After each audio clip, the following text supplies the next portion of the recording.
오늘 에베소서 6장 23절부터의 예수 그리스도 우리 주라는 제목으로 같이 은혜를 받고자 합니다. 많이 춥죠? 근데 여기는 따뜻하죠. 저는 그 예수님을 믿기 전에 아주 죄인의 삶을 살았습니다. 특히 무슨 윤리적인 죄보다도 하나님을 고역하고 하나님을 알지 못하는 것이 죄였고, 예수 그리스도를 믿은 이후에 제 삶은 거룩하신 예수님을 만난 후에 영적인 체험을 하고 새로운 사람이 되었습니다. 그래서 예수님이 믿기 이전의 삶과 예수 믿고 이후의 삶이 저에게는 아주 전환점이 되었습니다. 오늘 예수님 하면 꼭 따라붙는 사람이 있는데 그분이 바로 사도 바울입니다. 오늘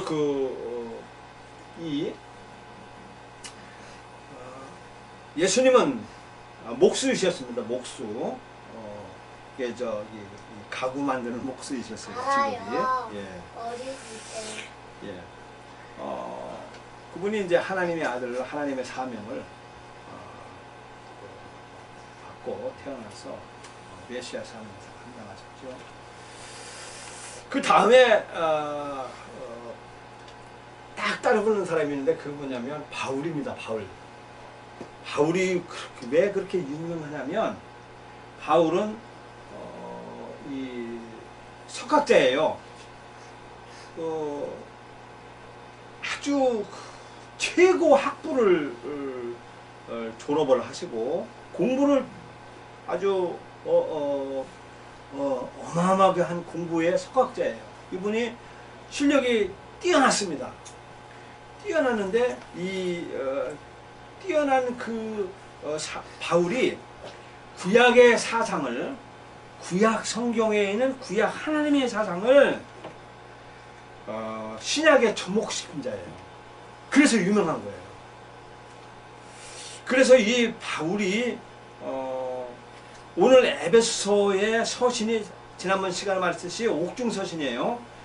바울 서신에 바울이 쓴 성경 이 서신 편지의 중요성이 뭐냐면 바울의 그 편지 14권이나 13권 그 중요한 그 편지 내용이 뭐냐면 예수 그리스도를 통한 교회입니다. 교회. 그래서 유명한 거예요. 그 구약에 나타나는 하나님 사상, 그러니까 구약의 이 신학 사상을 신약에 접목시킨, 예수 그리스도하고 접목시킨 분이 바울이기 때문에 그렇게 유명한 거예요. 여기 보십시다. 바울 서신에 한결같게 주길차게 나오는 게 있냐면 만물의 만물.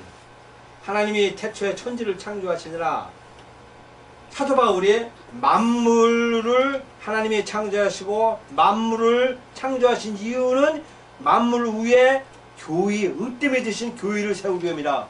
만물을 왜 하나님이 창조했냐? 교회를 세우게 하기 위한 거다. 사도 바울이 이렇게 집대성한 거예요. 그것을 신학 사상을 만드는 거예요. 그래서 만물을 하나님이 한 이유는 교회를 세우게 한 거다. 근데 교회의 머리는 누구냐? 그리스도다. 그리스도의 신약 12권, 10권 사이에 줄기차게 말하는 게 그리스도예요. 교회의 머리가 그리스도다. 아, 교회의 머리가 목사지 어떻게 그리스도냐? 담임 목사가 우두머리지 어떻게 교회니 그리스도냐? 하는 사람도 있을지 몰라요. 그런데 우리 교회만큼은, 우리 안산반월 침례교회만큼은 교회의 머리가 그리스도입니다. 그리스도. 예수 그리스도이십니다. 그리고 예수 그리스도의 위에 되신 분이 하나님이다. 사도 바울이 이렇게 아주 말씀해주고 있습니다. 그래서 사도 바울은 편지 서신마다 예수 그리스도 우리 주 예수 그리스도, 우리 예수 그리스도, 이렇게 주 예수 그리스도 아주 주기차게 말씀해주고 있습니다. 자, 그러면 교회를 알려면 바울의 부활 사상을 이해해야 됩니다. 교회를 알려면 바울을 알아야 예수님의 부활을 왜 우리가 믿는가를 깨닫는 시간이 되어야 합니다. 지금 현재 우리 기독교회는 부활보다는 십자가 사상을 더 많이 강조합니다. 그런데 바울은 부활을 깊이 있게 서신서에 설명하고 있습니다. 예수의 부활은 역사적인 하나의 팩트, 이 사실이다. 하나의 반짝 탁 튄 사건이다 라고 해주고 있죠. 그래서 예수가 부활했다. 그것은 역사의 한 정점에서 그냥 끝나버린 사건으로 인식하고 있어요. 오늘날 기독교회는. 그래서 보수주의 신학에서는 이 반복이 불가능하다가 이해하고 있어요. 예수의 부활은 한 번이다. 한 번에 끝나다. 라고 이것만 붙잡고 있습니다. 그래서 반복이 불가능하다. 그래서 예수의 부활은 예수가 부활했다. 그건 역사적인 한 사건이다. 라고 그냥 치부해버린다는 겁니다. 근데 이 문제점이 뭐냐면 세계 역사와 부활이 동시에 묻혀버렸어요. 세계 역사가 진행 중에 부활도 하나의 사건으로 이렇게 지나가 버렸다라고 말합니다. 그리고 부활의 능력을 축소시켜버리고 약화시켰습니다. 일반적인 사건의 속의 한 사건으로 봤습니다. 그냥 예수가 부활했다 한 사건으로 보고 있습니다. 또 역사의 비평이 뭐냐면 부활이 정말 일어날 수 있었느냐? 라고 의문점을 가지고 있는 사람들이 있고, 역사를 전공하면 부활을 믿기 어렵게 된다는 것입니다. 많은 사건 속의 한 팩트, 이게 사실이다 라고 생각하는 거죠. 그런데 부활은 역사적인 사건을 초월한 역사적인 사건이라는 것입니다. 이 기독교 역사에서 두 가지 중요한 사건이 있는데 뭐냐면, 하나는 천지창조예요. 이 성경은 창조를 말하고 있어요. 창조. 성경은 창조했다. 이렇게 선포하고 있어요. 온 우주를. 그리고 부활을 했다라고 선포하고 있습니다. 이게 일방적인 거예요. 이 중요한 사건을 제시하고 말씀해주고 있습니다. 근데 입증의 대상이 될 수가 없다라고 말하고 있는 것입니다. 우리가 믿음으로 천지를 창조했다고 이렇게 기록되어 있습니다. 성경에는 천지창조가 되었다는 것을 믿는다, 이렇게 말하고 있습니다. 부활 그 자체를 본 사람은 아무도 없다. 그렇지? 창조와 같이 신비 속에 붙여주셨다. 증인이 없다. 부활했다가 중요한 사건이다. 이게 그러면서 이것은 원초적인 사건이다. 근본적인 사건이다. 라고 말하고 있는 것입니다. 그런데 예수님의 부활을 보는 관점이 바뀌어져야 되는 것입니다. 뭔가 잉태하는 사건으로 봐야 되는 것이죠. 예수님의 부활을 하고 난 후에 뭔가가 잉태됐다. 뭔가가 사건이 일어났다라고 봐야 된다는 것입니다. 그런 시각을 가져야 되는 거죠. 그렇다는 것입니다. 영적이면서 6일까지는 새로운 세계가 펼쳐졌다라고 봐야 된다는 것입니다. 자, 여기 보겠습니다. 이게 우리 인생의 삶입니다. 인생의 삶이에요. 인생의 삶인데 우리 삶을 진행시켜가는 것은 우리 마음이에요. 마음 따라 사람이 움직여지고 있습니다. 그래서 이 마음이 악한 마음을 다 마음에 여기다가 심으면 악한 행동이 나오고 악한 삶을 바뀝니다. 그런데 이 마음이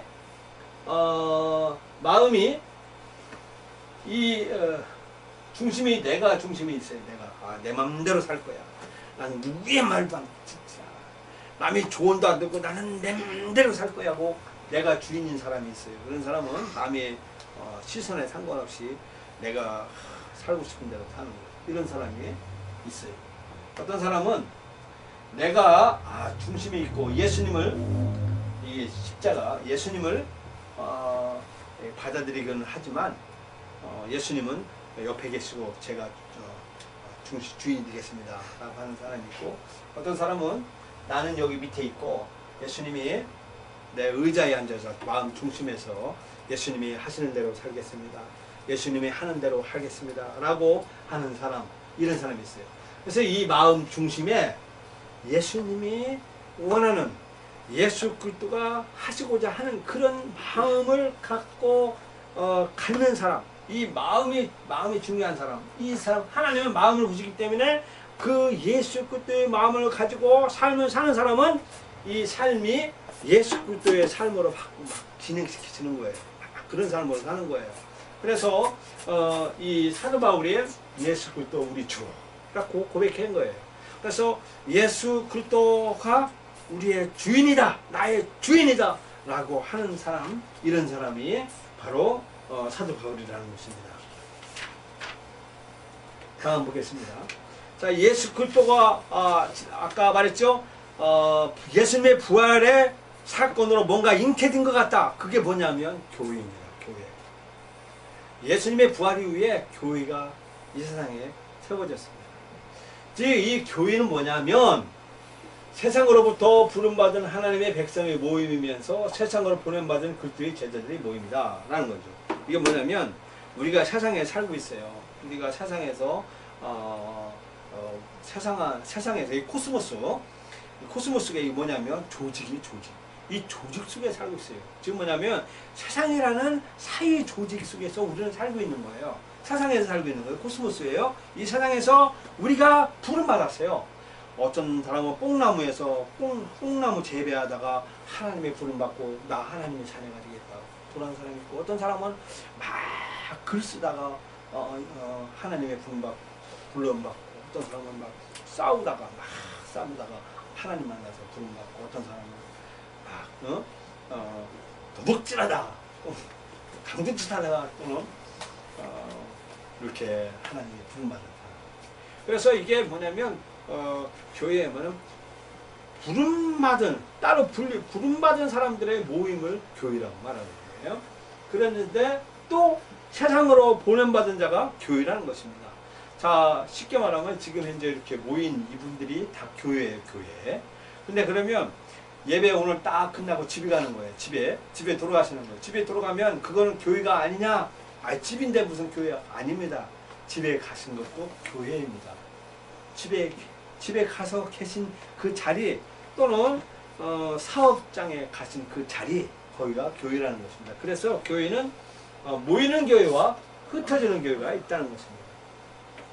모이고 흩어지고 이게 교회라는 것입니다. 그래서 교회는 하나님 앞에 예배를 드리고 세상을 위해서 증거하고 예수 믿어라, 거기 안산반을 침례교회 좀 나가자, 이게 바로 교회라는 거죠. 그리고 교육을 받아야 된다는 것이죠. 이게 바로 교회라는 것입니다. 우리가 교회가 해야 될 일이 이거라는 것이죠. 모여서 하나님 앞에 예배를 드리고 나가서 안산 반을 침례교회 나가자 라고 하는 거, 그게 교회라는 것이고, 집에서 성경 공부하는 거, 기도하는 거, 훈련하는 거, 이게 교회라는 것입니다. 그래서 우리는 이렇게 예수의 부활 사건 후에 교회가 세워졌는데, 이 교회가 구약에는 이스라엘 역사가, 이스라엘 민족이 교회이고 성전 마장이고, 신약에는 우리 몸이 교회라고 말하고 있는 것입니다. 그래서 역사의 핵심,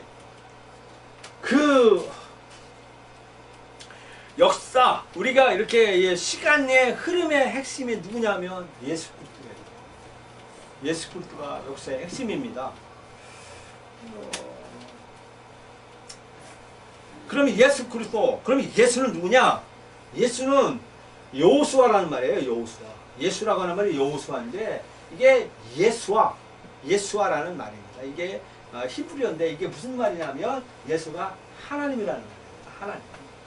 하나님이라고 하는 말씀이 예수가 하나님이에요. 그래서 예수님은 그러면 하나님이에요. 그래서 예수 그리스도라는 뭐냐면 기름 부음 받은 자예요. 기름 부음 받은 자. 그러면 하나님과 사람이라는 거예요. 예수 그리스도가 하나님과 사람이라는 것을 말합니다. 완전한 사람이라는 거예요. 그러니까 죄 없는 사람이라는 것을 말해주고 있습니다. 그래서 그래서 하나님이면서 사람이신 예수 그리스도예요. 그래서 우리는 하나님 예수 그리스도를 사랑한다. 예수 그리스도를 사랑한다. 그러면 하나님 사랑과 이웃 사랑이 같이 포함되어 있는 거예요. 그래서 예수 그리스도를 사랑합니다. 그러면 하나님 사랑하기도 하고 인간 사랑, 이웃 사랑하기도 하는 거예요. 예수님이 말씀하셨어요. 그래서 우리는 하나님의 사랑을 위해서는 하나님과의 사랑을 하기 위해서는 하나님이 말한 하나님이 말한 그 말을 귀담아 듣죠. 저는요 우리 제 집사람이 제가 집사람을 사랑해요. 집사람을 얼마나 사랑하냐면 집사람이 음성을 제가 녹음해 듣고 있었어요. 녹음해놨어요. 핸드폰에 집사람이 말한 그 말을 녹음해둬서 내가 외로울 때 집사람 말을 듣는 거예요. 그런 집사람의 그 녹음 음성이 나한테 귀에 싹 들어요. 그러면 마음이 확 풀려요. 어디 가서 얼마나 편한지 몰라요. 그냥 막 모든 막 그림자리가 싹 빠져. 그 음성 그 옥타브 그 목소리가 내 귀에 행세요. 내가 왜 하나님을 사랑한다면 하나님이 말한 그 말을 들어야 돼요. 그래야 하나님하고 연애하는 거잖아요. 하나님이 말을 하면 하나님의 말한 그 말을 들으면 마음에 확 풀리면서 온갖 모든 걸 다 싫음을 잊어버릴 수가 있어요. 아멘. 그것은 바로 하나님의 나를 사랑하는 그 말을 들어야 돼요. 들으면 막 근심 걱정 있고 그러면 들으면 그 웃음선 사라지죠. 그것은 바로 뭐냐면 성경 공부예요. 성경 공부. 교회에서만 예배하는 것입니다. 하나님을 사랑하는 사람은 성경에 쓰여있네. 날 사랑하신 성경에 쓰여있네. 하나님을 사랑하는 거 아니에요. 성경을 공부할 필요가 있어요. 공부하려면요. 자, 우리 이게 두란노닷컴입니다. 두란노닷컴에 생명의 삶이 있습니다. 생명의 삶.